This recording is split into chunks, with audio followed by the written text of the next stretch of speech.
Welcome to Damsels in Dialogue, a podcast dedicated to female protagonists in fiction, film, and the stage. Co-hosted by Katie Zutter and India Marie Paul. Here at Damsels in Dialogue, we support the LGBTQ plus community and all women because trans women are women. For our second season, we have wands at the ready and we'll be discussing the women of the wizarding world. This episode, we dive into the twisted past of the Longbottom family and the infamous and noble House of Black.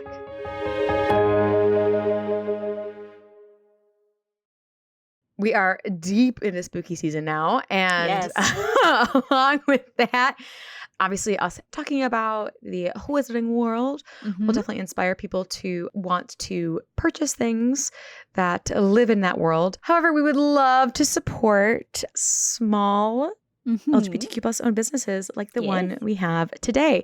So we are being sponsored today by Z-Bomb Shop Creations. You can find them at Etsy.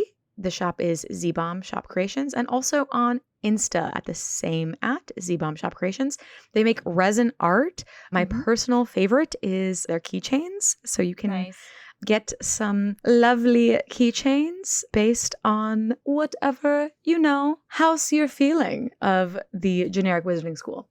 Yeah. So, I love the little, I got one of those bookmarks and they're flexible but sturdy and I'm very excited about it. I love it. Yeah, big fan. They have other things too, but those are just my favorite. I think they look so pretty. Yes. But yeah, so thank you for supporting our podcast today, Z-Bomb Shop Creations. And today we have quite a few women to get through. Yeah, it's a very entwined past between these two families, specifically with some of the sisters and the daughters in the Longbottom and the Black families. We got some nastiness between them, but we'll talk about them separately to start, and we can start with the Longbottoms. We only really have two main women of the Longbottom family in the book series, and we have Alice Longbottom and the infamous Gran Longbottom, which is Augusta. Gran. I think her name is said like once or twice, so it's always Gran to me. It's literally just Gran. It's just Gran. Yeah. And like everybody, I love that everybody just knows her as Gran. Yeah, it feels like the person who would want that. When he says Gran, everyone's like, yeah, I know who that is. It's Gran Longbottom. Yeah. Yeah. For their relationship and how they're related to each other is Gran is mother-in-law to Alice. Yes. And obviously, when we meet Gran, she is raising Neville.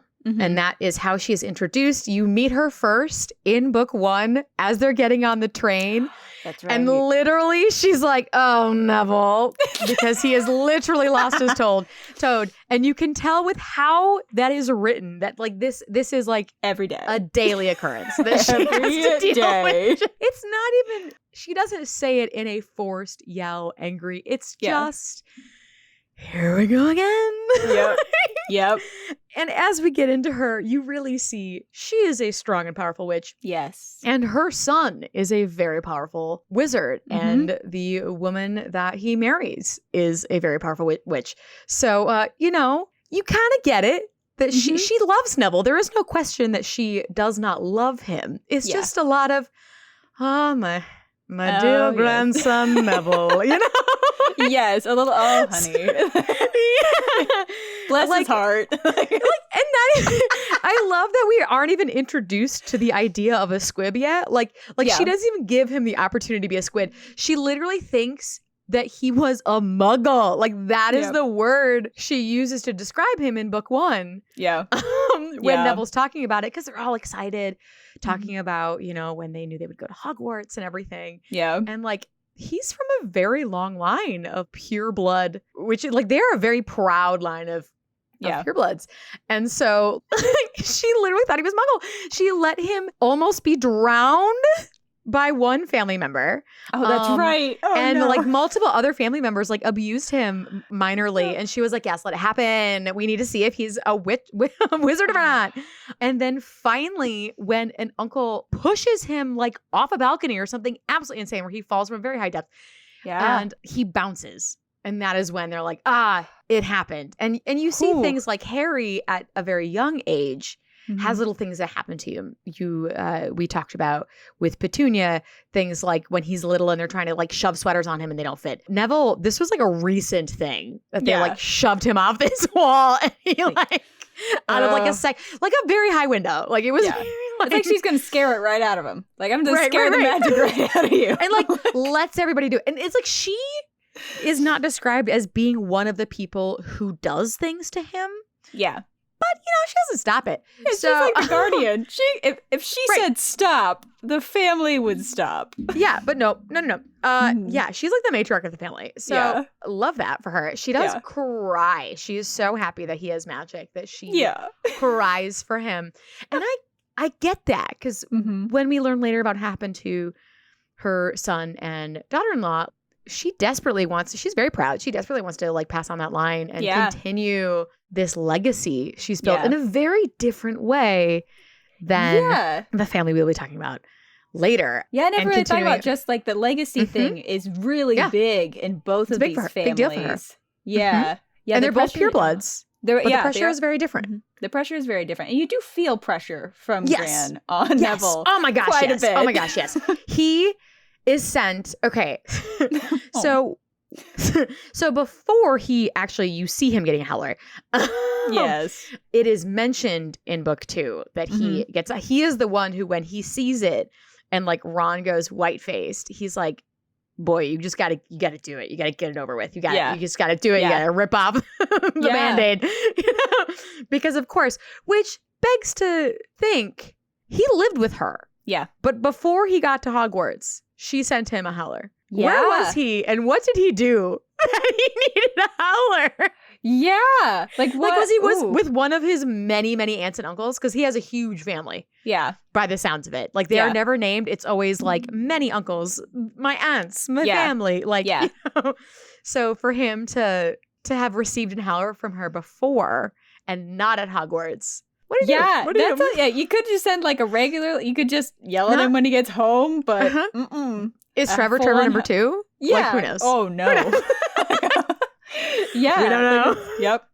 Yep. And she does, you can tell that she tries to help him out, like by sending him to Remember All and like trying to set him up for success as much as possible.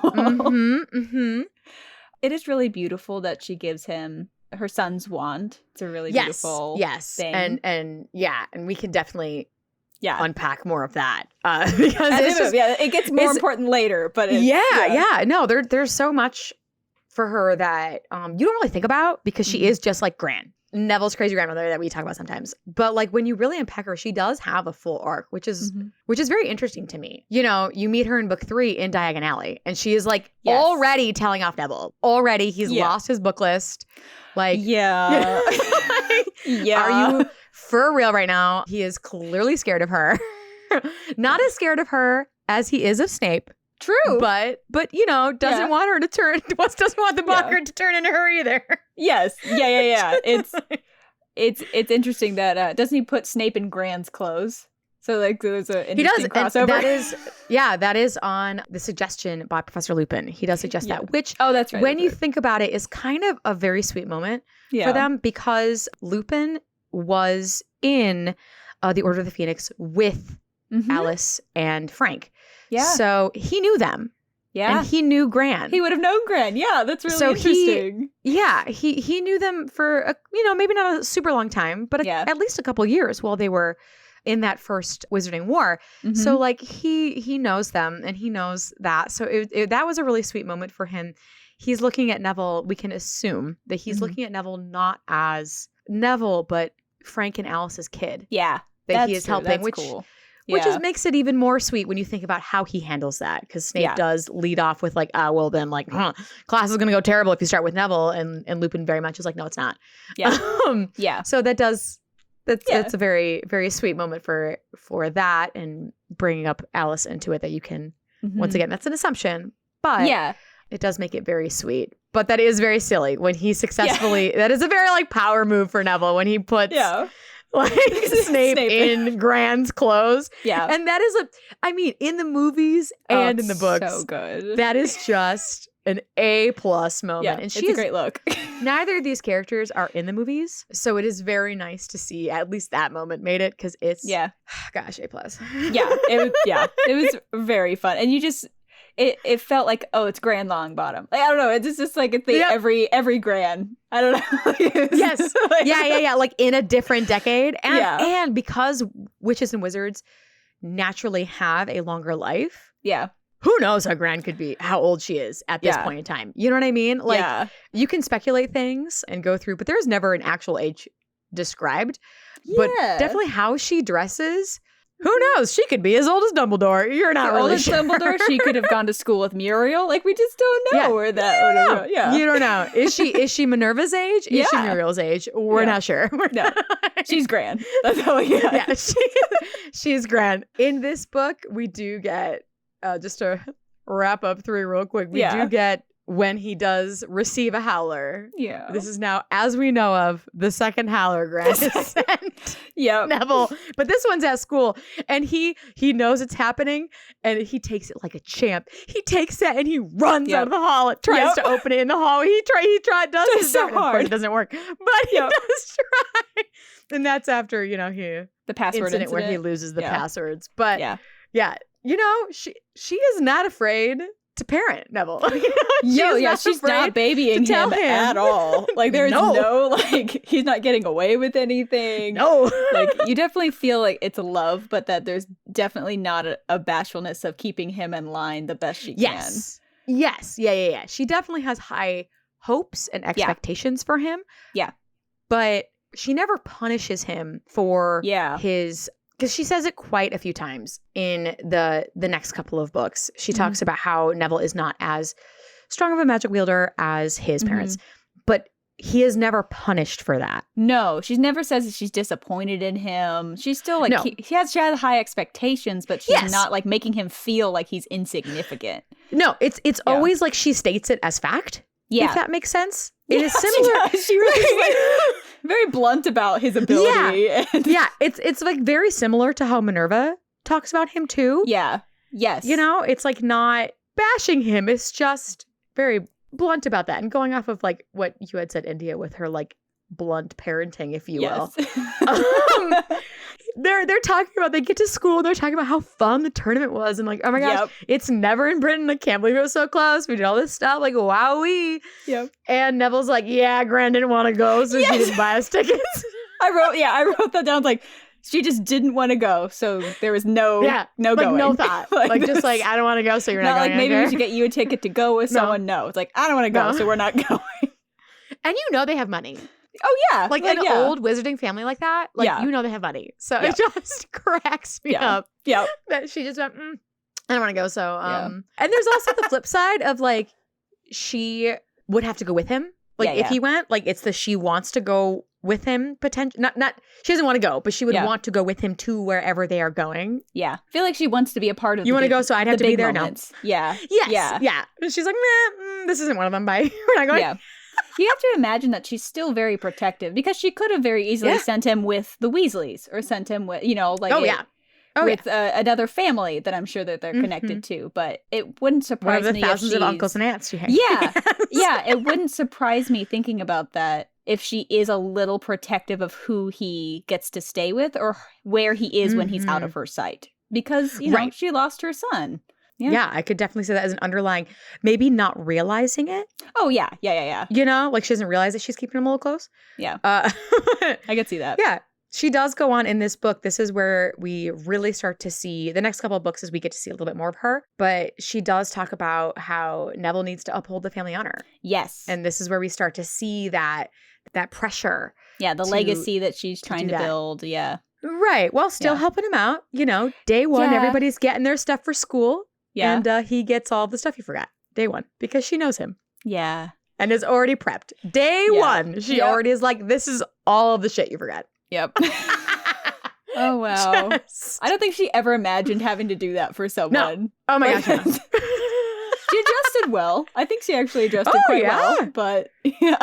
Yeah. It definitely, no, I think she handled it very well. And this book, we do get to hear, not from him and not from her, we do get to hear from Dumbledore, I believe, that his backstory. It is kind of a bummer that we hear it from Dumbledore. I kind of wish, because it's so little that we're given here, we just hear that Gran takes Neville to visit his parents, who we learn were heavily cursed into madness, and that they don't remember Neville and everything. Yeah. So we learn little bits, but I wish it wasn't from Dumbledore. And not that, I don't know, I wish it was more, it would have made that more powerful later. To see that and to have Harry like have this secret. Like, I appreciate that he kept it, but for Neville's sake, I'm like, he made a choice not to tell anybody. And I do appreciate that Harry did not say anything.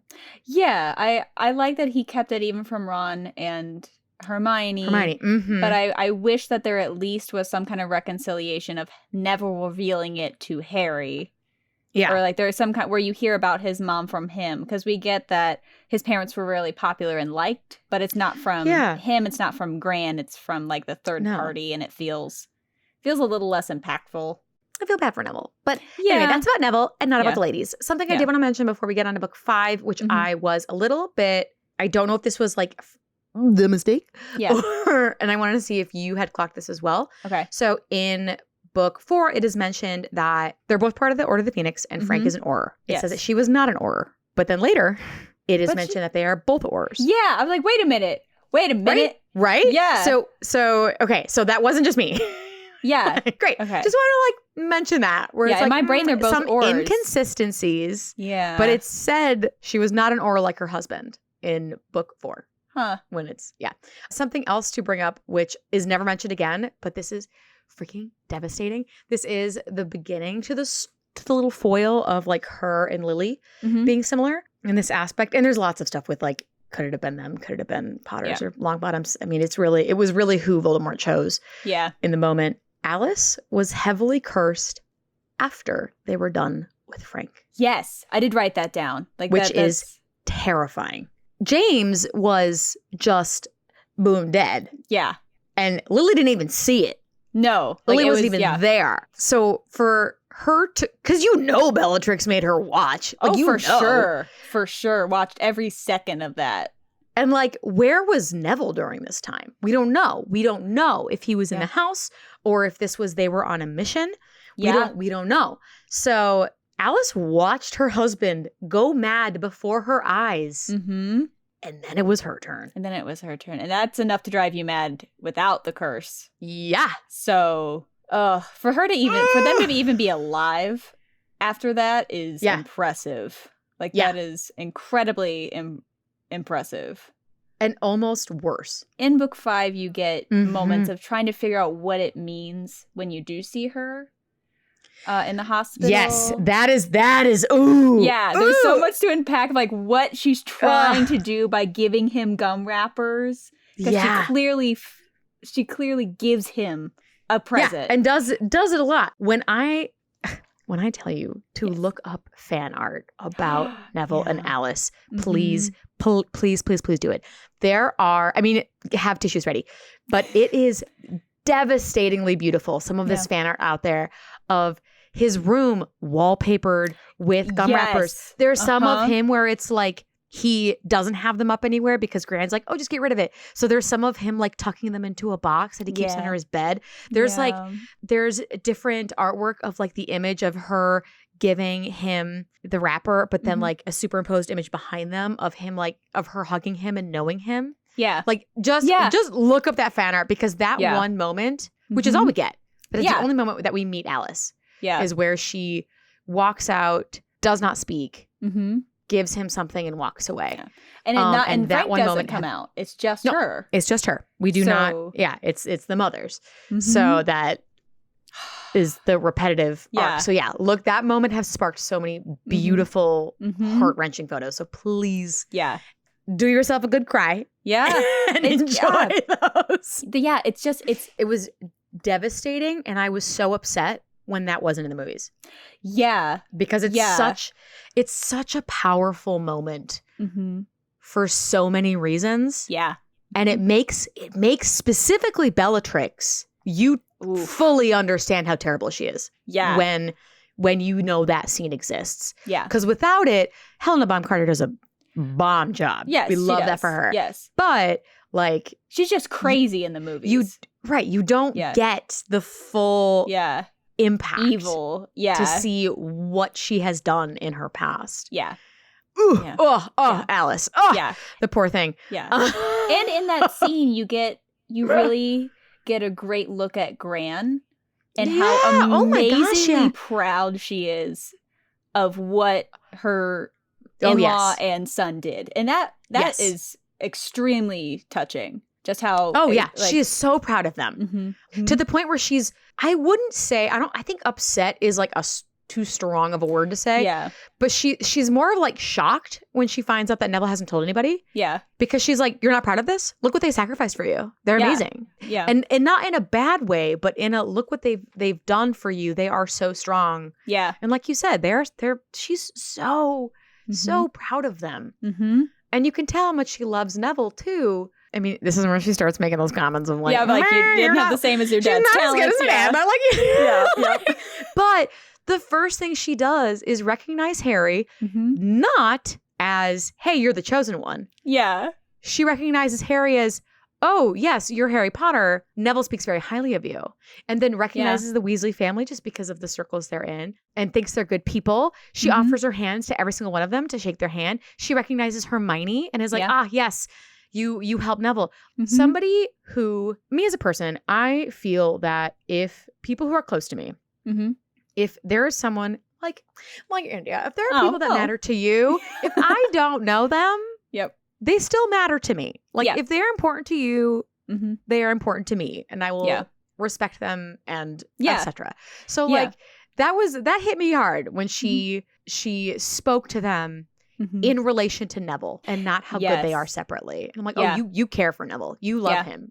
Well, that he told it. Like she says, he told me all about you. So he might be like writing her letters all the time. Like that's really cute. That's really cute to think that she like gets updates from him about school, or that they are in communication a lot. Like that's really Can you sweet. imagine him? Because he also like goes home all the time. It's rarely mentioned that he's not for the holidays. Like that he stays at. Yeah, right. He usually goes home for the holidays. So can you imagine her coming home, or like him coming home to her, and like, you know they have a house elf. Like yeah. Like, here's a big snake, and Harry Potter went into the thing, and Jenny. Tell me all about it, Neville. And just like enjoying his stories and how proud, because he's excited about how his friends are, and you see that later. He has a very Luna aspect to him in his love for his friends, and I love just thinking about her enjoying listening about them through Neville, which is really, really cool. I love that she knows Hermione's name. I love all of that. It's really sweet to think about Neville getting to come back to her and tell her that he won the house cup for them with 5 points. That oh my gosh, really sweet. Yeah, that moment makes me cry. So I imagine her being very excited for that moment. Yeah. Like I want that scene of him just like getting to tell her that he got 5 points for Gryffindor and they won. That's really sweet. I love that. Yeah. There's more of her later, but before we keep going, I did want to mention, I know we talked about this already, but she says matter-of-factly, and this is kind of how she says everything, like we mentioned, how she states that Neville isn't as good at magic. Yes. I love how proud that she says, and I wrote it down as a quote because I loved it so much. My son and his wife were tortured to insanity by you-know-who's followers. She states that she does not sugarcoat anything. Nope. She just states it to them in the hospital as they're leaving as a fact. And that's not something that many people would be proud of and say like that with back straight, looking right into your eyes. Yeah.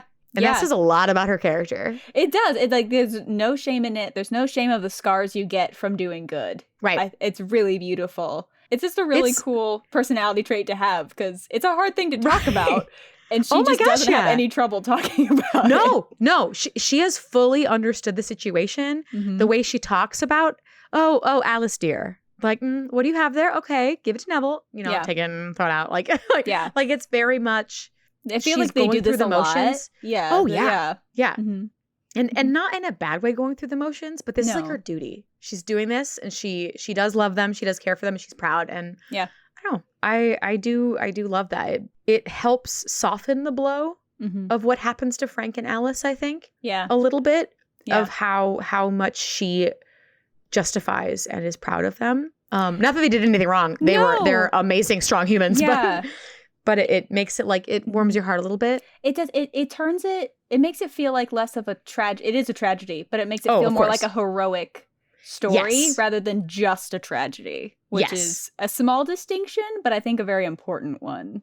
Speaking of small distinctions and important ones, something that you had brought up that I wanted to take a moment to unpack a little bit before we get into the ending moments of Gran, because as we go on, Alice, we meet her in this book, and then she is not. Yeah, we don't see her again. We don't see her again, which is understandable. They live in St. Mungo's. Yes. We find out in this book, as Indy had mentioned, that the wand that breaks in the Department of Mysteries was actually his father's, and he says that, oh, Gran will be upset that I broke this. And he kicks it away. To talk about Gran in this moment, they're all from old money. So you know the Longbottoms have money. And so that was a definite choice that Gran made to take her son's wand, who has no use for it, and to give it to Neville. I think she had high hopes and expectations for him. And the moment that she decides to give to him, that would be so beautiful to see, of like her in tears, so happy that he's bounced his way to safety. Yeah. And is like, oh my goodness, I can give him this piece of my son. That you can connect with magic that he's used. You can connect with something that connected to him. It's really beautiful. And it's tragic when it breaks, but it also is kind of a huge turning point for Neville. Yeah. When he gets to get a new one. He gets one that chooses him. And not that this one did him dirty. No, but it's just not the same. Yeah. And he does his magic does get better after that. Yeah. It's really like in the beginning of book 6, you get Gran in the Daily Prophet just like talking about how proud she is. It's so sweet. And I love that she once again is not being like, yes. He knows Harry Potter, the chosen one who's like, no. She's like, he is a good friend of Harry's, and he fought Death Eaters alongside Harry. Which is true. She did not lie. No, but so proud. She's proud of him. Yeah. And what he did, not that he knows Harry. Yeah. Book 6, the transition with Gran and Neville, it becomes less of expectations, and now he is the one she gets to be proud of for his actions, not what he could do. Yes. And I love this moment. There is a beautiful thing that, speaking of exactly what you just said, jumping off of that, is McGonagall makes a comment. Because you have this moment of he's like super, super bummed. And he wants, he really wanted to take her transfiguration because Gran wanted him to. And Minerva makes a comment of like, but your charms, OWL, is amazing. Like, why don't you continue that? And he's like, oh, Gran thinks it's soft. Something that Minerva says is it's time that she is proud of the son or the grandson that she has and not the one that she wants. Or something along those lines. And that is so powerful of Minerva to say, and is exactly the journey that Gran goes on from this point forward. Yes. And in that moment, threatens to write a letter to Gran and remind her that just because she wasn't good at charms doesn't mean it's not worthwhile. Yes, like, she failed her owls. Just because she did not pass does not mean that it's soft. Yeah, which also says something about Gran and how she treats failure. So, that's, I think, really funny. Yes. And you get the, like, at some point, either she, like, went to school with Gran, or knew Gran enough to know that she didn't pass her out. Right. So, like, I don't know if they were in some kind of close relationship, but it's funny that she knows that. It just cracks me up. That was great. I love that moment. Yep. Oh, goodness. They're so funny. Neville does, as much as it is mentioned that they must talk, they both kind of come together into the 7th book and everything, because even up into the 6th book, Neville makes a comment where he's like, I think Gran would do anything to have you as a grandson, Harry. Yeah. And that's not the case. No. But he doesn't realize that. No, he doesn't know it yet.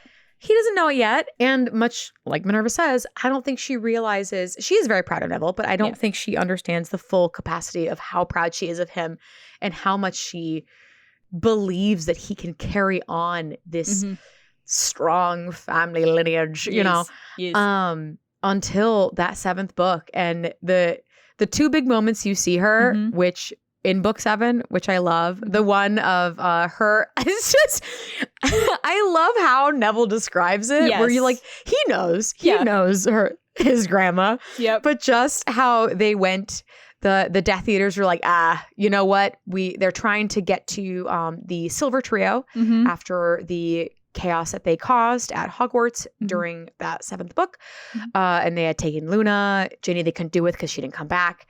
Which does say a lot that Neville stayed. And that Gran was like, yeah, you're staying. That's fine. Oh, yeah. Gran would totally like, no, you're staying. Yeah, you're good. But when they went to go get her, they're like, yeah, I think they bit off more than they could chew. Yeah. She's not just a little old lady in the house. She sent one of the Death Eaters to Mungos. Yep, like, and escaped. Completely sent him to Mungos and escaped. Like, on the run. So Gran is on the run and survives on the run. Yes. Oh, my gosh, yeah. As an old lady by herself. Get out here. Get out here. Like when you think about that, there's a lot to say there. Yeah. Because the Potters, for example, are under heavy protection. They're in the house, they're taking care of the kid, they're not going anywhere, they're in hiding. Yep. And James didn't even have his wand on him and now this could be that they're young. Yeah, that's in comparison to Gran. Maybe Gran is just always ready for a coup. Yeah, maybe she's just ready. Maybe she's just like wand in the boob, like pull out, ready to go. It's a lot for her to be so ready to put one in the hospital. Yeah. There's very few moments where you see people like, and Madame Pomfrey is not the only one who is a outside medic. Not canon, but it seems to be readily available that there are these kinds of nurses who would be in the Ministry of Magic and things like that, like on-site nurses. Yeah. So for her to immediately put this guy in Mungos, like for him to be at St. Mungo's is huge. I want to know what she did. We never find out what she did. No, we never find out what she did. We never find out where she went. Yeah, she does. He does survive. Yeah, he does survive. But I mean, it's been months. Yeah. So and Gran survives being on the run, which is impressive in itself. In this, because now everyone's looking for her. Like it. Oh my gosh, yeah. They send like the lower level Death Eaters like on that hunt, but you'd still have people chasing you. Still, yeah. Like what? And I think one of the most powerful moments for Neville has like 2 very powerful moments in this book, and one of them was when he gets Nagini. But the first one before that, which is a very powerful moment for Gran, and where you see Gran coming full circle, is her coming through the portrait hole.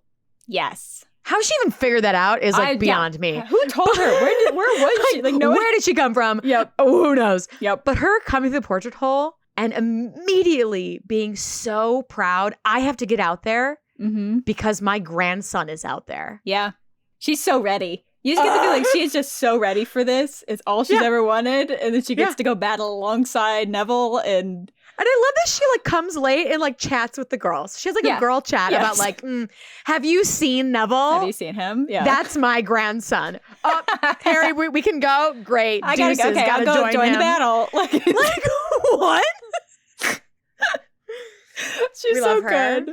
She's so good. I love that she had that moment with him, and now he doesn't get to see that, but that is a very important moment that you can pretty much believe that they had a talk after, and that he knows this, because if she is that proud that she is telling the first 2 people she sees in the room she gets to, like she's telling everybody.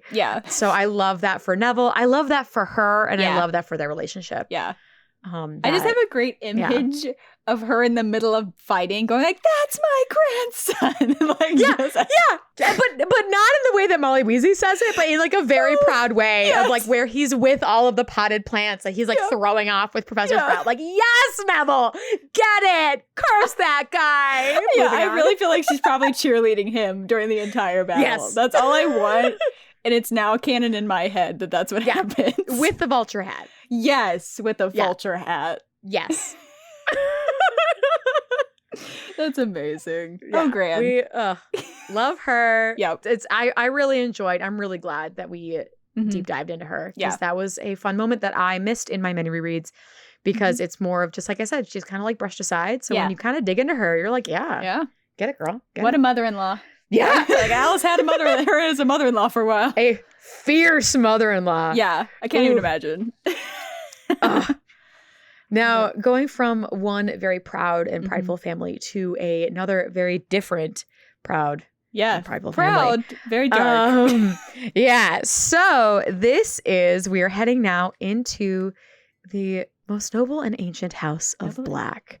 Oh, pretentious out the wazoo. They are so pretentious. Yeah. To give a little bit of background, they are your classic pretentious family. Yes. If you go back in their family line, which this is also the only family that you get. This is one of the only families where you get an official like tree.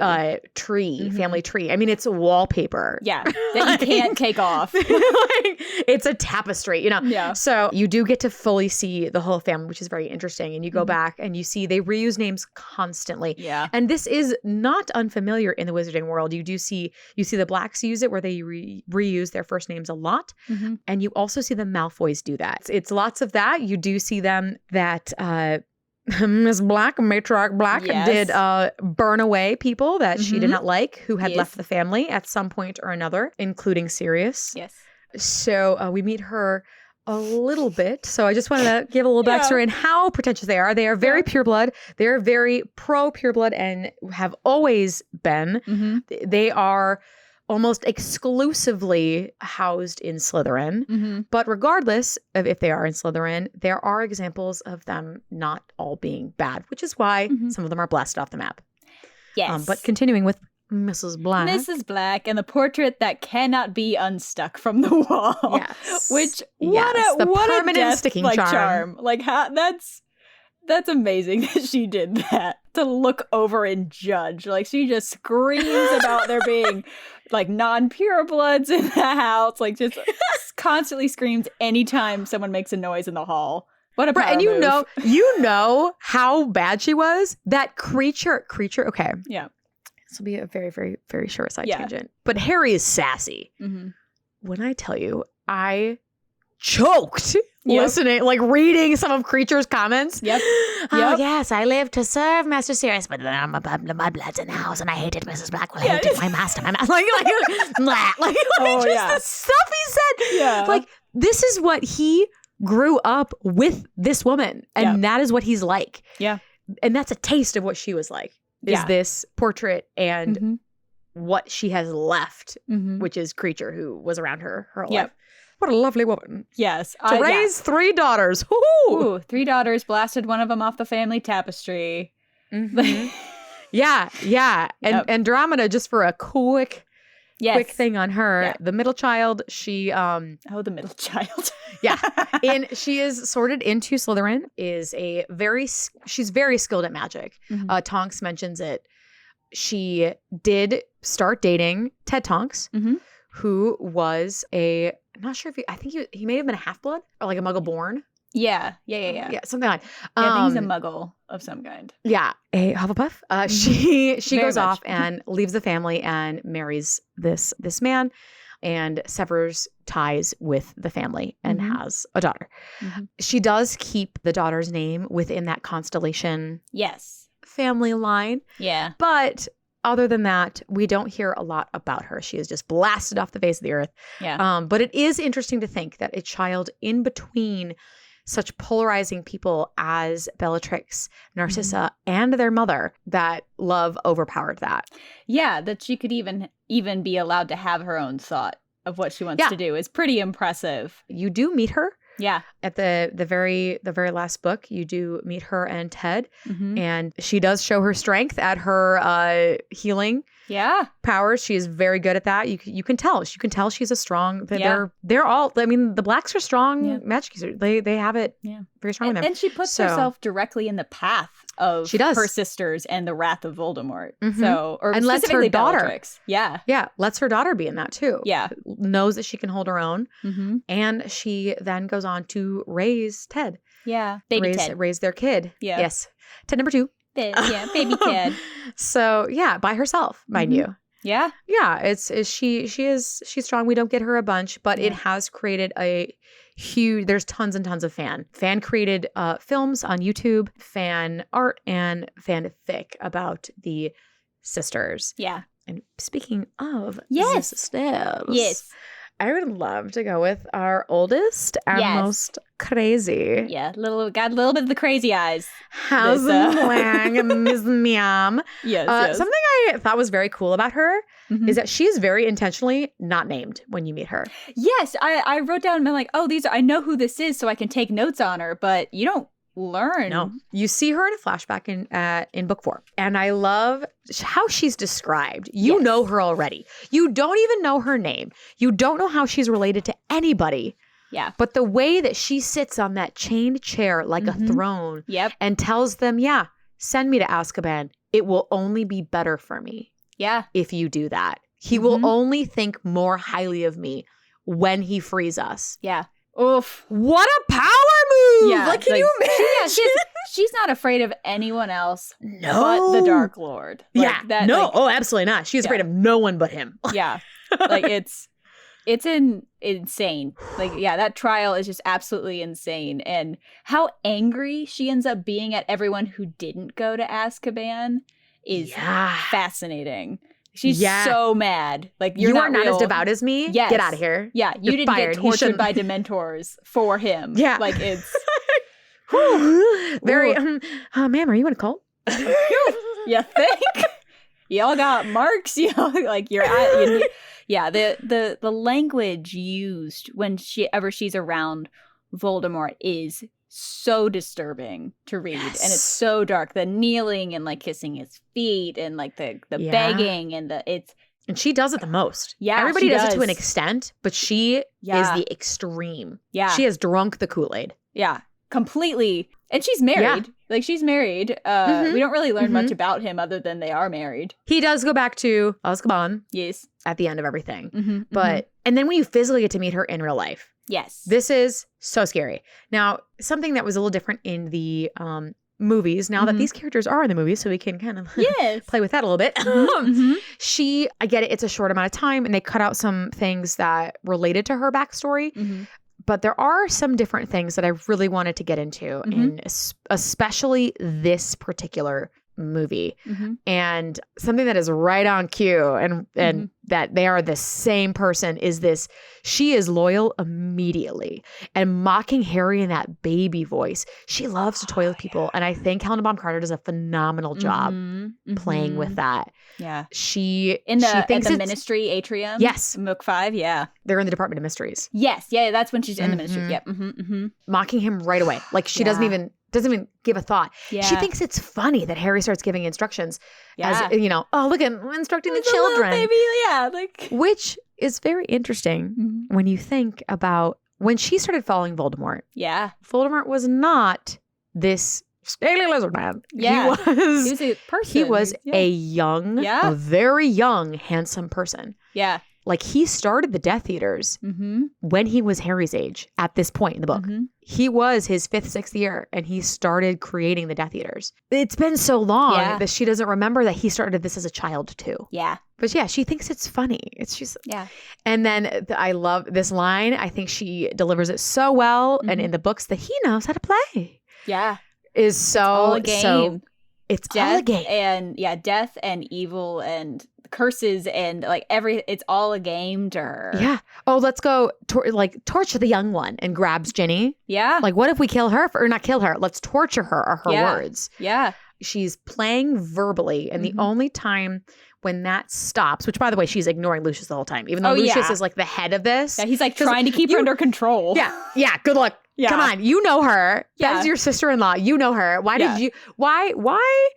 She should have been the leader because she's nuts and she will do whatever she wants. And she does. The point that she goes from verbally assaulting them to physically assaulting them is the moment that Harry says Lord Voldemort and slings insults at him. And that is where, you dare speak his name, shut your mouth. Yeah. That's like, no fun anymore. There's no. And for her to immediately curse Neville with Crucio. Oof. The moment she realized who he is. Yeah. Devastating. Yeah. That was obvious. Oh, yeah, She's yeah. Like, Longbottoms. Like, she knows she made his parents go crazy, and this is just, Just makes your skin yeah. crawl. Yeah. And that's when she goes for the kids when in defense of Voldemort. And poor Lucius. This is the one moment in the entire series where I felt bad for him. Yeah, for a moment you're like, ooh. For like one moment I'm like, sir, you choices were made and they were not the right ones. Yeah. Yep. You think you can control her? Good luck. Good luck. Like. Yep. So now something that I wanted to talk to you about. That is a big difference between the movie and the books. Yeah. Now, in the movies, because right after this, the fight begins, and they're traveling, and they get separated for a bit. They come back. All that happens. Bellatrix. I mean, she is a baddie. Yeah. A baddie. She duels. She takes down Tonks. She takes down Kingsley. She takes down Sirius. She literally one after the other. Yeah. And is just going for it. Something that I find very interesting that is not in the movies, that's in the books, is it is very clear what spells people are using. Yeah. Because they have colors associated with them. You have red used for stunning and any of those kind of offensive spells. And you have green that is that famous... The killing curse. Of Avada Kedavra. Yeah. It's my favorite. I love that.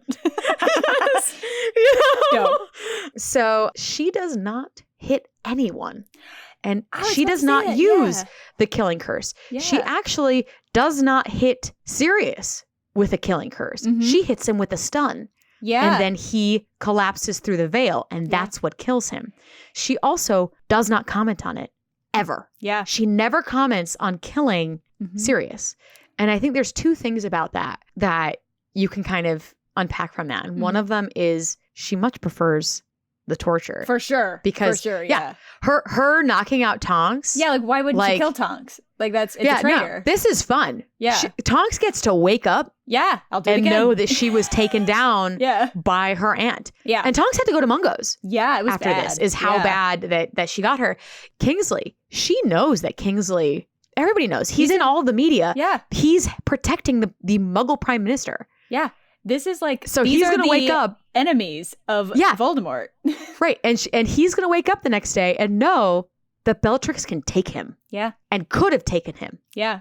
And chose not to kill him. Like, yeah. What? Yeah, like, that's crazy. Yeah. So that's like the first thing.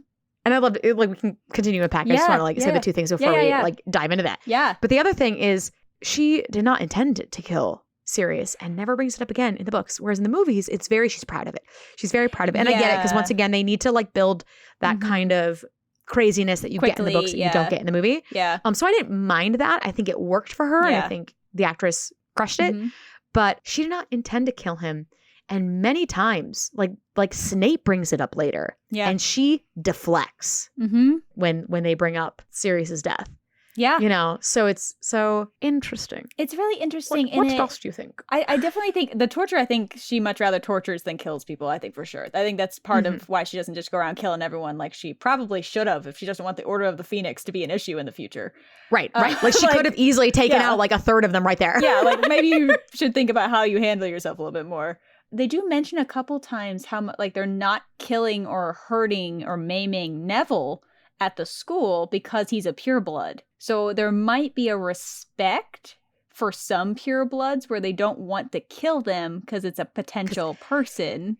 Yes, because there's not many of them and they need to keep what's left around. So it feels like they go easy on purebloods purely for keeping them around in a gross way. Yeah. Yep. So I think that might be partially why she wouldn't want to kill Sirius, but I feel like there is, I mean, she grew up with a cousin. Like, he knew that house. It's not like they were distant cousins. It is interesting that there might still be a clinging to that, because she also, we find out her relationship with Narcissa is really interesting too, when she disagrees with what Narcissa wants to do in the next book. Yeah. So and she knows Regulus, who was a Death Eater with them. Yeah. I do think it's interesting that they choose to make her kill him in the movies. And I do get it. I do think you have to make her crazy very fast. Yeah. In the movies. It is fun to note that she didn't mean to kill him. Yeah. Not upset by it. Like, she doesn't, she's not like teary-eyed or crying. No. She just, anytime it's brought up, she moves on. Yeah. She's not going to, a statement. And it's not like how she spoke later when you hear in a meeting and she's groveling and saying, oh my gosh, there is no greater honor than to work for you, to be in service to you, to like, yes, I would love to kill Tonks. Yeah, like that's when she tries to kill Tonks and when she actually gets the chance the next time. He had to tell her because and that's what's scary. He had to tell her to kill Tonks because she would prefer to torture them. Yeah. Which is their own kind of crazy. It's an own kind of creepy, evil. She had to have some kind of crazy to be in a Death Eater, but before Azkaban, and then Azkaban probably like heightened it. Maybe Azkaban didn't do anything. Maybe she was just that. I don't know. No, like, and you could see from that moment where where Harry is so upset and he tries to Crucio her. Yeah, and she gets hit, drops, and laughs. Oh yeah, that's oof. That is terrifying. You can feel your skin crawl watching the scene play out of her laughing and saying, oh, you need to mean it. Yeah. Do you need a lesson? And does it right back. What? And that I think is another reason why she's such a powerful witch is that she does not half things. Yeah. Yeah. She puts her entire soul into what she's doing. You see that with how she handles Voldemort. You see her with how she attacks people and kills them. Like, she did not need to torture the Longbottoms to insanity, but she's doing it. There is a power in having that much force behind your intentions. Yeah. Not only is she fully feels and does whatever she does, but she has no fear of death. So, like, that recklessness paired with complete and utter, like, power towards she's her goals. More scared of disappointing Voldemort. Because, like, even at the end of book 5, when things are going down and he, like, takes her away, she is terrified of what he's going to do to her. Because she knows she messed up. You do see later that he tortures her for letting them get away at Malfoy Manor and everything in later books. She's scared of him, but I think you're right. I don't think it's even scared that he will kill her. Yeah. I think it's scared of disappointing him. Yeah. Which is almost more gross. Oh, it's so gross. Scared of being taken away from him, that he doesn't want her anymore. Like that she desperately wants to be needed by him and everything to him. And blah, blah, blah. So gross. So gross. Which is why it's really interesting in book 6 where we get a side of her where she's calling Narcissa Sissy and people call her Bella. I was like not prepared for that when I first read it, like book 6. Because they're sisters. Yeah, you get the sister atmosphere because they're not together up until this point. This is the first time you see them interacting together. Yeah. It is interesting. It's very interesting. I mean, Bellatrix is a force. Yeah. When you see her in book 6, she is mentioned first and she immediately kills a fox because maybe it's an Auror. Yeah. But there's still a sense of she still respects Narcissa, which is interesting to me as her being the older sister and clearly the most powerful. Yeah. She listens to Narcissa. She spends the entire chapter running after her being like, what are you doing? Stop it. Yeah, don't do this. But doesn't stop her. Doesn't I don't stun trust her. him. It's very She tries. Hurt. Yeah, she's very hurt. She doesn't use her magic on her. Yeah. Yeah, Narcissa spells her and she is super upset by that, but still goes in there with her. Yeah. So I don't know if there's like a protective aspect to her of like, okay, if you're going to do this with Snape, who I don't trust, then I'm going to be here too to make sure he doesn't like mess with you. Doesn't tell on her to Voldemort. No, like, she's good at occlumency, which we do learn later because she taught Draco. Yeah. She doesn't tell Voldemort about it, but Voldemort knew Draco couldn't do it. Yeah. He literally tells Snape as much. Yeah. Yeah. He's like, truly didn't care what happens to that. And what's interesting about their relationship that I thought was really cool reading it, because it happens very different in the movies. Bellatrix comes in guns blazing. Yes. She comes in and is like immediately like, I don't trust you, Snape. And Snape's like, oh my gosh, this girl. Yeah. Then don't tell me. Rants. She rants for a super long time and Narcissa just sits there and listens. Yep. She just like pulls herself together, lets it happen, chimes in the defense of Lucius real quick. Yeah. It doesn't let her talk bad about Lucius. No. Because that was entirely her fault. And Narcissa knows that. Yeah. It's Bellatrix's fault that Lucius is in Azkaban right now. Yeah. But their relationship of her waiting for Bella to get it all out. Yeah. Before she's like, okay, now it's my turn. My turn. Yep. Then for Bellatrix to see Narcissa in the movies, she does do a great job. It's not as dramatic as it is in the books. Mm-hmm. In the books, she's literally on her knees, tear-stained, begging Snape to save Draco's life. That is how much. The stakes are so high. She loves Draco so much. Yeah. She will do anything. Yeah. And in this moment, Bellatrix kind of watches that happen. Yeah, she doesn't try to stop her from revealing anything when she sees Narcissa in full sobs saying, my only son. Right. She has the moments of like, don't tell him. Yeah. But then Snape's like, I already know. And she's like, excuse you? Because, of course, Bella's like, I'm number one Death Eater. What do you mean? Yes. You can't there's know. Like a little bit of like, number one. Oh my God. Yeah, there's some jealousy going back and forth of who's Voldemort's favorite. I went to Azkaban. Yeah. You didn't. Like, literally, she brings up her stay in Yes. Azkaban. Like, yes. Yeah. Like, what? Yeah. There's some pettiness going on in this moment. Yeah. But she's Superman. Yeah, Superman that he knows the deal. But once, and she does bring up that she's like, well, Draco seems really proud to do it. He should be. Yeah, he seems proud. Eager to do it. Yeah. But once Narcissa is on the ground sobbing, begging Snape to do something about it, Bella lets it happen. And something that I do prefer in the books, I like how they did it in the movie, and I understand why they did it in the movie. In the movie, Bellatrix brings up the unbreakable vow. Seems very in character. I didn't mind that. And it's very cool. And she's super excited. And you see her eyes darting from the 2 to 2 and be like, what's happening? Yes, ha. Yeah. Like, I've got him now. Ha. Yeah. You know? Yeah. Which is cool. But in the books, she is surprised. Yeah, she's shocked. And we don't see this in her literally ever. Yeah. There's no moments there's her being upset. There's her being concerned over Sissy. But there is not a moment of shock where Snape literally needs to tell her to take out her wand because she's not ready. She's like do the bond, like, let's get it. You see her completely in shock, and that Narcissa demands it, and she demands, like, it's really powerful because Narcissa demanded it. And that's, I am sad that she didn't get to do that in the movie because it just shows how Bella serious. did it. Yeah. And seeing Bella shocked by it just shows how serious the unbreakable vow is. Yes. Seeing it makes her it shocked very powerful. Yeah. And Bellatrix does not, in the books, correct me if I'm wrong, because I had a question mark on this. Yeah. She doesn't get to go to the battle at the end of book 6. Where Dumbledore is killed. No, she is not there because she is being punished. That's interesting to me. that she doesn't get to be a part of this. That, like, last time she was a part of it, she's fell not there. apart. So she does come back later to prove her worth. You see her at the beginning of book 7, where I mentioned earlier that there's no higher pleasure, and she really went hard for them, as Tonks describes. Yes, and you see her at the battle as well, going for everybody. Something that I did not like in the movies at all. I do not understand this choice. I did not like it. Yep. You do have that lovely moment of not my daughter, and Bellatrix is almost always described as like fighting like multiple people at once because, of course, like you have to.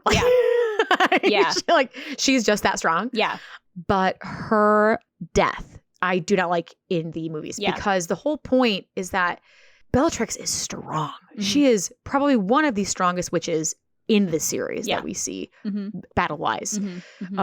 And the whole point is that Molly Weasley kills her, and she is a regular person. She is a body that hits the floor. Yeah. The smoke with the Death when she disappears doesn't make any sense. Because it just happens to those two. Yeah. They both disintegrate. And I don't like that because the whole point is Voldy's trying to escape death. Yeah. And even he, in the end, is just a body on the ground. Yeah. And I did not like how they did it with Bellatrix because I think it's more satisfying when you see her collapse and there she is and there's proof that she is not there. Yeah, I agree with that. And you get a little bit of her, as she's trying to kill Tonks, you get her with the sword torturing Hermione, terrified about the vault break-in. Losing her wand. Yeah, that's where she gets tortured, like we had mentioned before, after the incident at Malfoy Manor. Something fun about this moment, a couple of things happened when they filmed that moment in Malfoy Manor where they were torturing her. The director told Helena Bonham Carter to let loose and do whatever she wanted. Emma Watson heard that and started scared because obviously when Helena Bonham Carter is told, be as crazy as you can, like that already, that statement in and of itself is scary. She screamed so loud and so much that the three boys who play Harry, Ron, and Draco thought that she was being physically injured. And Emma Watson did? Emma Watson, yes. And after that, she could not be in the same room as Helena Bonham Carter. And Helena Bonham Carter felt terrible. Yeah. Like filming that scene after that, they had like take time. Yeah. Because it was so raw for everybody involved. I mean, obviously, Helena Bonham Carter is very human. And that is the appropriate reaction to doing that. It makes are you okay? Feel better about them doing that moment. If both parties were like, you know what? But everybody was like, what? Let's take a moment. Yeah. So to be in that headspace of how absolutely insane Bellatrix is a crazy time, guys. Yeah. It is a crazy time. And it's absolutely terrifying as a scene. Yeah. All in all, I think the Black sisters overall were cast really, really well. Yeah. Let's get to Narcissa. I know we talked about her quite a bit already, and there's a little bit outside of those moments, but we do hear about her in book 1 because she's sending Malfoy sweets. Yes. We first see her in book 4 where she's at the Quidditch tournament. And I love that she's described as blonde, tall, slim, and like nice looking, like she's beautiful. Yeah. But has this like sour expression. Yeah. Like she's pretty, but like it was like an upturned nose. Yes. Yeah. We also find out there that she didn't want Draco to go to Durmstrang and debated with Lucius about it and she won the debate. Yeah. Yeah, she did. We love a strong woman, and she wanted him close to her. Yeah. Which is why she continues to send Draco sweets. So many sweets and cakes and sweets, but I'm like, man, she loves that kid so much. He is her whole life. Like she will do anything for him, which you do see. She is mentioned in book 5 when Creature finagles the rules just enough to be able to go there and speak with Narcissa or Sissy, as he also calls her, to finagle all those ways to lure Harry into the ministry. Yeah. Narcissa is very interesting to me because she is very much for herself. I think she is a excellent example of a Slytherin. Yeah. Because she is not a Death Eater. No. She was never a Death Eater. Yeah. She is in it for herself and those she loves. And yes, she will do all the things to be successful. She knows Lucius has this meeting. She will tell Creature everything to give him that advantage. Yeah. But the instant things go sour, she is one of the only people to successfully lie. Yeah. Lie to the Dark Lord. Yeah. Well, you never see to his her. face. Yeah. The fact that she's not a Death Eater is fascinating. She's there the whole time. Yes. Because the Death Eaters were a lot. Not everybody had the Dark Mark. Yeah. They had it was just the important ones that were at those meetings. Yeah. And she was one of them who was there the whole time. Yeah. But never officially a Death Eater. Yeah. Which, how'd she finagle that, man? How is she not pressured into, how is that allowed? Like it's fascinating to me that she is protected enough to not have to be one. Right. And maybe like Voldemort didn't even consider it because he already had Lucius, had control over Draco, and has control over Bella. Yeah. Fascinating. Ooh, she doesn't go on any of the missions because she's not a Death Eater. Yeah. She doesn't do any of that. I know we talked about this devastating scene for her going to get Draco, because that moment when Lucius is put into Azkaban, that is the moment where she is like, this is not the game we're playing right now. Yeah. This is threatening my son. Azkaban, her son is now given a death sentence. Because she knows, she's absolutely like, she knows this is a punishment. This is not, like, Voldemort does not expect him to succeed. And I wrote down the quote, "There is nothing I wouldn't do anymore." Yes. And I was like, yes, I did too. That's so good. She's, And when she meets the boys in Madame Malkin's and is like, if you curse him, like, that is the last thing you will do. And she does not balk like her sister does. Her sister takes the bait left and right. Yeah. Narcissa is used to this nonsense. Yeah. She deals with this all the time. Yep. From literally Lord Voldemort. Yeah. So she just takes it, gives it right back tenfold, and walks away. We've never seen her fight anyone in the entire series, but as soon as they threaten her in the shop, she's like, "Want me to? Yeah, well, bring it. That'll be the last thing you do. I'll literally kill you for him. Thank you, goodbye." It's amazing. It's such her power is so subtle and it's very impressive, and it's so opposite of what Bellatrix's is. Bellatrix is everywhere in your face, and she is just calm and quiet. And it's terrifying. Yeah. I also love that she's as tall as Harry. Yeah, she's a very tall woman. I love that she looks right into his eyes. Yeah, she doesn't bulk. She is like, I'm scared of you. Like it's, yeah. Dumbledore won't always be there to save you. Yeah, she says, knowing that Dumbledore will be dead by the end of the year. Yeah. Oof. I love that she also gets super protective of Draco as far as like he has to like slither out of her view to get away from her. He literally does not tell her about any of his plans because he knows how protective she is of him. Helicoptering him right now because terrified. She's got to be absolutely terrified. Right. Oh my gosh, yeah. This may be the last time, which I'm sure is why she took him and went with him to Madame Malkin's. She wants to protect him, and also these are potentially the last moments she has with him. Yeah. And gosh, she's so strong. The fact that she, and I know we mentioned this, how she's straight back, she takes it from Voldemort and everything. But her putting her hand onto Lucius and not even looking at him, and that's what gets him to relinquish his wand. Yeah. It's played out as if Lucian holds all the cards. He doesn't. Yeah. Or Lucius. Yeah. I always want to say Luscious, which is, his locks, Luscious Lucius, let's be real. He was a very handsome man. Handsome man for that role. Yes. Luscious Lucius. But like, she's the one who holds all the cards. Yeah. And you do see that. It's Harry is saved by a mother's love again at the end of this series. Yeah. And that is and it's done so well in both the book and the movie. Her bending down. And when I remember reading this when I was a kid, and it did come out when I was older, but still, like, I remember reading it and I had to read that a few times to fully understand what she meant. Yeah.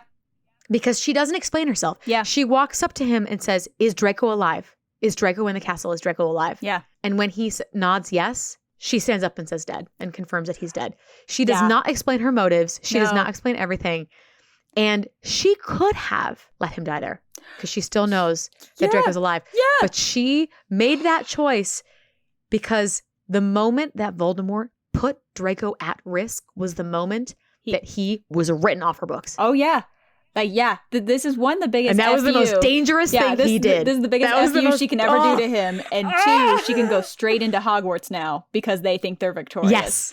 Like, it's such a good FU to Voldemort while still getting what she wants. I just wrote all capitals rereading this, just going, she lies to the Dark Lord. Like, she lies. The Dark Lord who can read minds. Like, either she's really skilled at occlumency too. If I said that right, I have no idea if I did. Occlumency, yeah. I think it's a combination. I think you're right. I think it's part of occlumency, but it's also, I think it's a little bit in his faults because he is so confident in himself that he doesn't see, he does that time and time again. Yeah. He does it with Creature and many other times. But I think it's a combination of her confidence, her occlumency, and his just big head. Yeah. That all the fates align. Yeah. And you kind of love that for her and I didn't mind how they did it in the movies versus the books. I think it worked out perfect in both ways. Yeah. In the movies, you see her take Draco and run. Like her and like Lucius is like trailing behind and she's just like she's like kind of like, fuck you, like you did this. Right? Like, I'm gonna take my son and leave. If you're coming, great. They're saving him. But in the books, like, I love that thought of you see them running through a battle. Yeah. Like Voldemort and Bellatrix are still going for it. Yeah. And they are avoiding the battle at all costs, looking for their son. And then at the end, you see them awkwardly sitting together. Not knowing what to do, but like... Not knowing what to do. Yeah.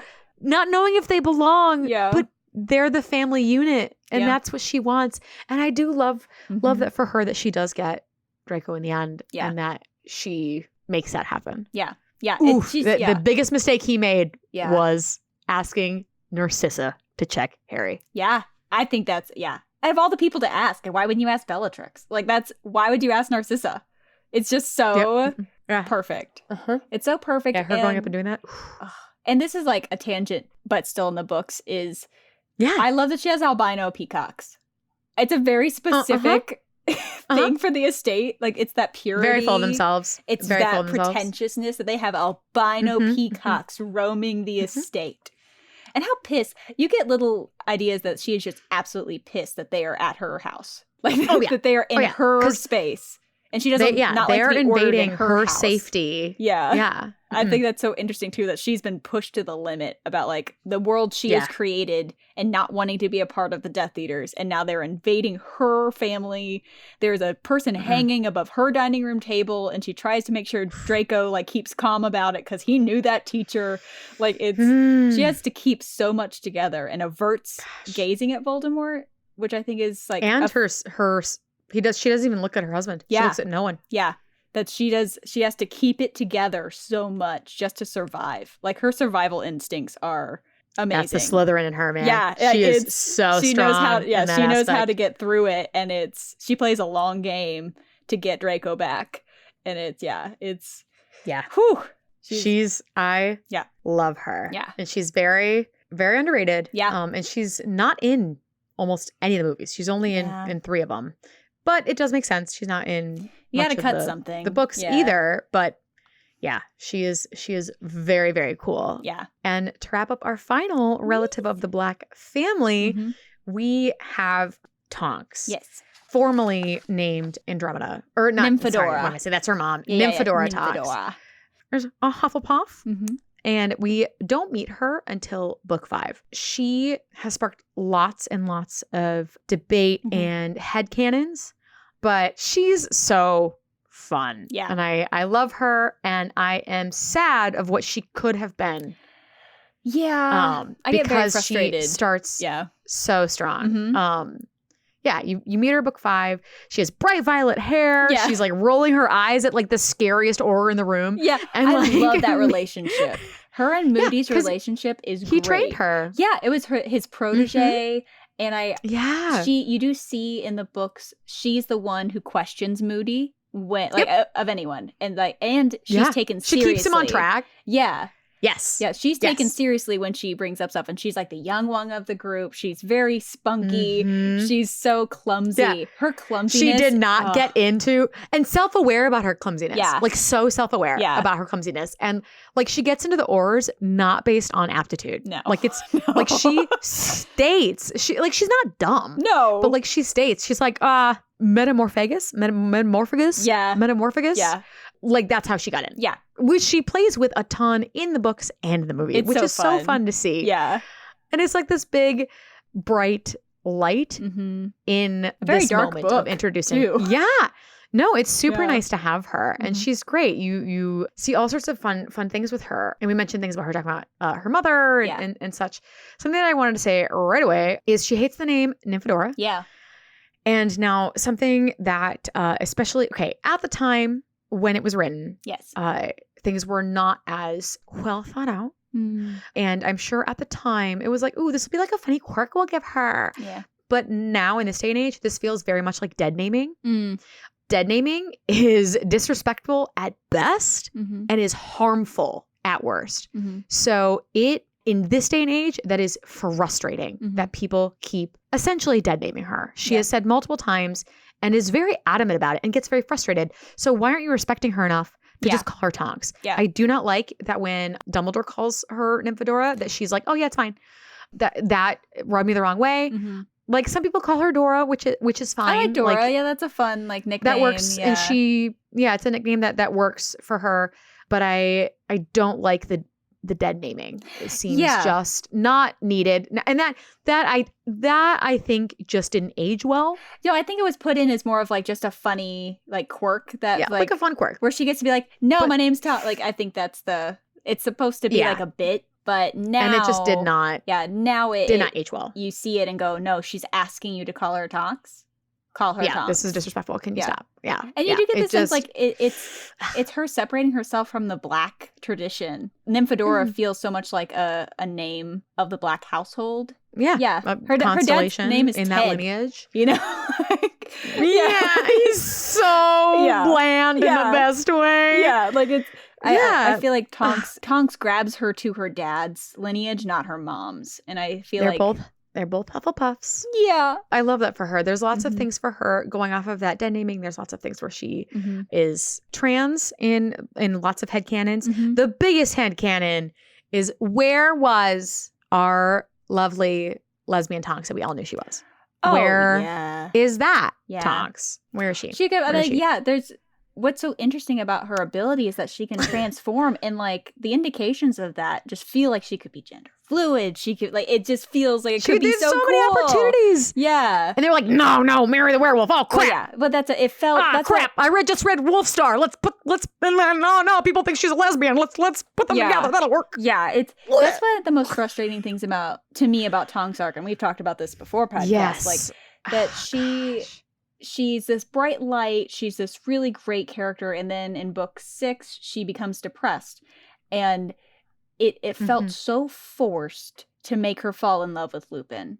Everyone thought Lupin was not straight.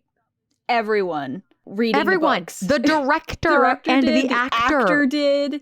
In the third movie, we're all like, "Oh yeah, this reads." Yeah. So yeah, it's super frustrating, and it does feel forced, because in book 6, you think as she is. I know we've talked a lot about her. We've covered almost everything from book 5. Yeah.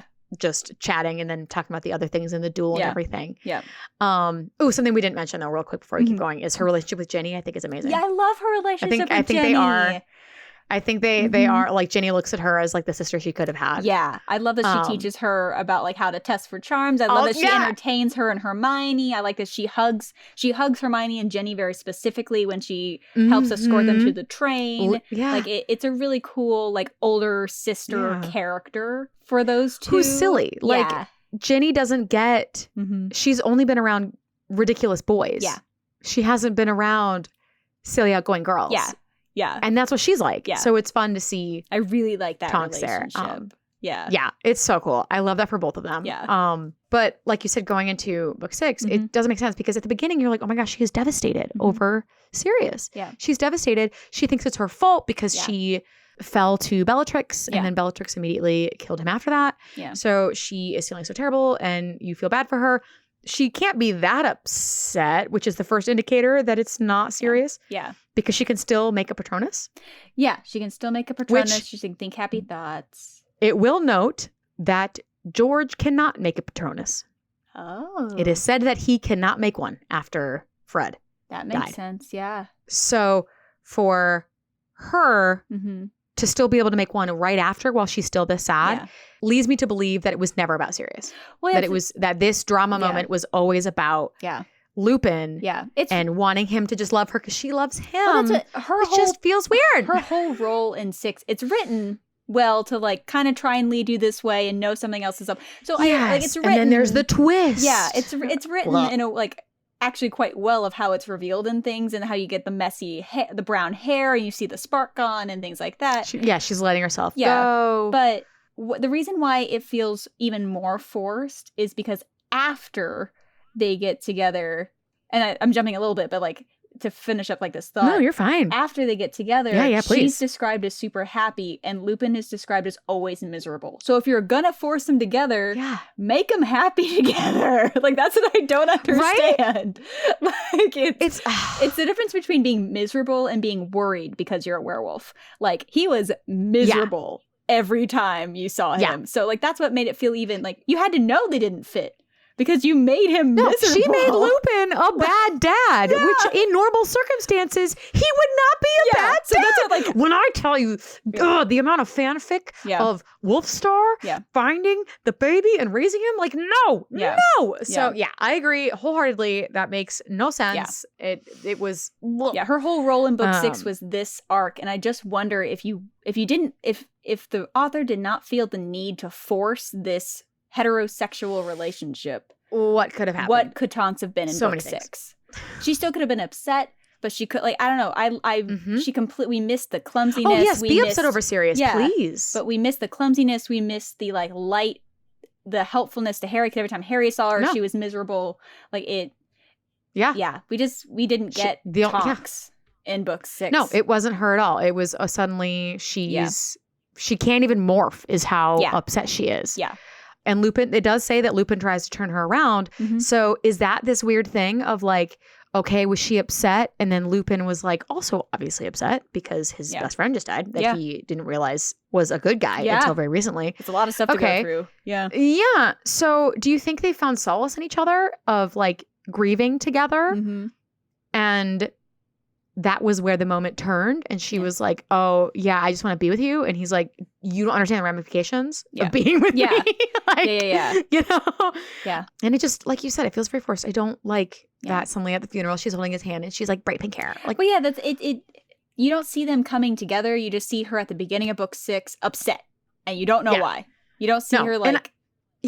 And I get why they changed. There's a lot of things that she does in book 6 that they give to Luna. Like finding him on the train and things like that. Yeah. They give those moments to Luna in the movies. And I get it because it's weird in the books. Yeah. And to have the big explosion at the end of the book, like in the middle of, like, I want to be like, don't take the moment from Phil and Fleur. Like, this is their moment. Now you're like, you're going to turn on Lupin and take the moment and yell at him about like, I love you and see that you can be in love. I'm like, this is not about you.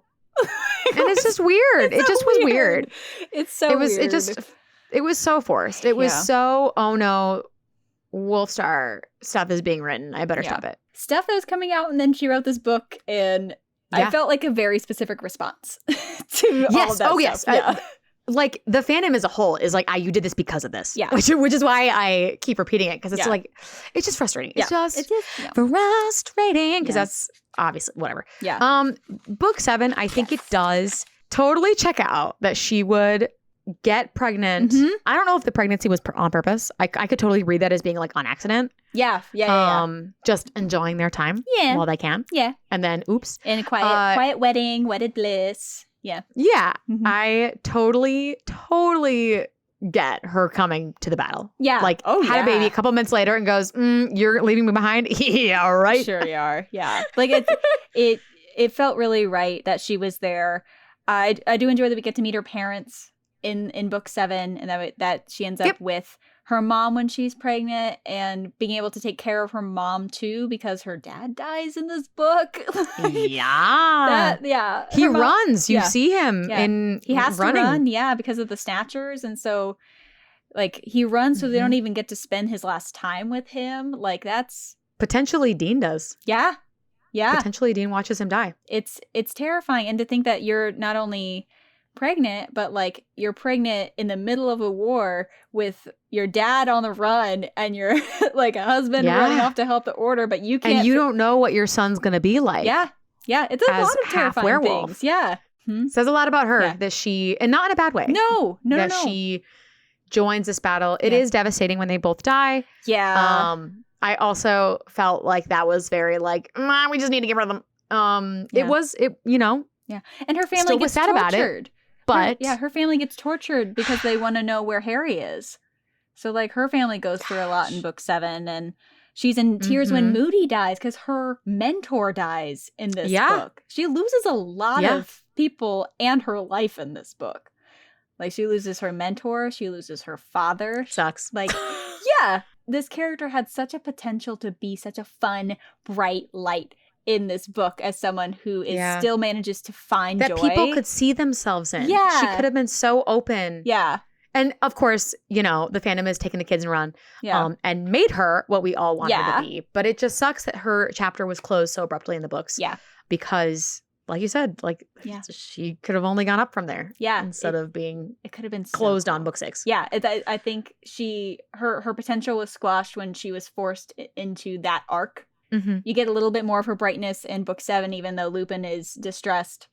And you gotta believe that she's frustrated as heck to not be able to do anything while she's pregnant. Like, that's gotta be frustrating for her. Oh my gosh, yeah. Oh, yeah. Doing puzzle. Like, what? Like, she's... what does she do? Yeah. What does she do? So, it's a frustrating character because we have so much potential to love her. Yes. And we do. But we love the version of her we kind of met in book 5. Yes. Yes. We love book 5 Tonks. I think she's a very strong-willed character. She is a really great depiction of a very loyal and heart on her sleeve Hufflepuff. Yeah. But doesn't make her any less weak. She has a lot of very strong quirks. She's a great character, and I love what the fandom has done with her because that is what we all want her to be. I think in the movies they did a great job of doing their best with what they were given. Yeah. The actors did a great job. We had quite the ladies to talk about today. We did. They were all just fascinating in their own ways and very different and all powerful in very different ways, which is always fun to talk about because strong can be overused. So it's fun to talk about the different ways in which strong can be interpreted. There's a lot of resilience. I love the word resilience. Yes. All these women are very resilient in their own ways. Yes. So it's a fun thing to talk about the Longbottoms and the ancient and noble house of Black today. So full of themselves. Oh yes, and their albino peacocks just roaming about the manor. Oh my gosh. Yeah. It's a Malfoy manor. Yep. I love it. My goodness. Anyway. Yes. Thank you so much for tuning in. We hope you guys enjoyed and we can't just wait to see you for the next one. Yes. Bye. Thank you so much for joining us for this episode of Damsels in Dialogue. Tune in next week as we travel once again to the corridors of Hogwarts, but this time discuss its wonderful witchy teachers and a few magical occupants. If you enjoyed listening today, we'd love to have you subscribe to this podcast and share with friends. If you really enjoyed our discussion, you can find more behind-the-scenes content, a peek at our research notes, and even entire bonus episodes on Patreon. Each month, we release a full after-hours episode where we will discuss each movie adaptation and don't hold back. You can reach us on social media. Links to all our platforms can be found in our About section. Until next time, this has been Damsels in Dialogue. Have a nice day. And fuck TERFs. This episode was sponsored by Z-Bomb Shop Creations. You can find them on Etsy and Instagram at Z-Bomb Shop Creations. Damsels in Dialogue is produced by Hello Out There Audio, part of Hello Out There Productions.